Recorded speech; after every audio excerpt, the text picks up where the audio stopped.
सर्व संत मंडळी तीर्थयात्रा करून आली.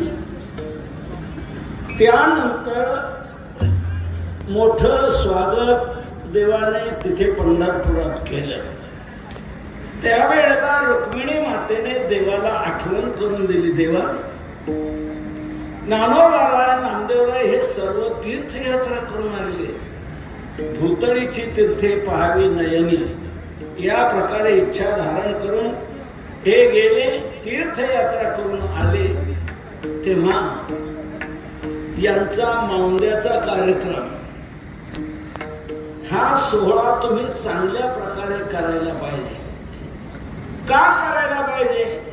रुक्मिणी माता म्हणते आपल्या दासांचा सोहळा करणं हे तुमचं ब्रीद आहे म्हणून.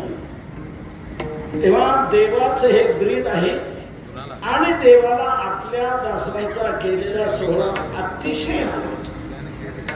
आपल्या भक्ताचं गुणगान करणारा जो आहे तो देवाला प्राणापेक्षा फार आवडतो. भगवान स्वतः म्हणतात तेही प्राणा परवते आवडती हे निरुते, जे भक्त चरित्राते प्रशंसिती.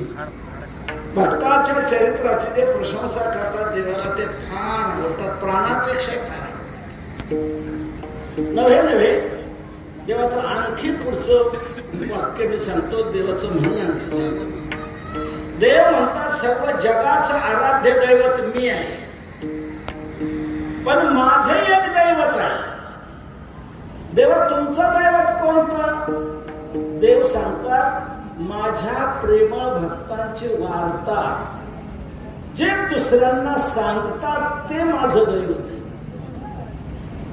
पै प्रेमळाची वार्ता जे अनुवादती पंडुसता ते मानू परम देवता फुली आम्ही.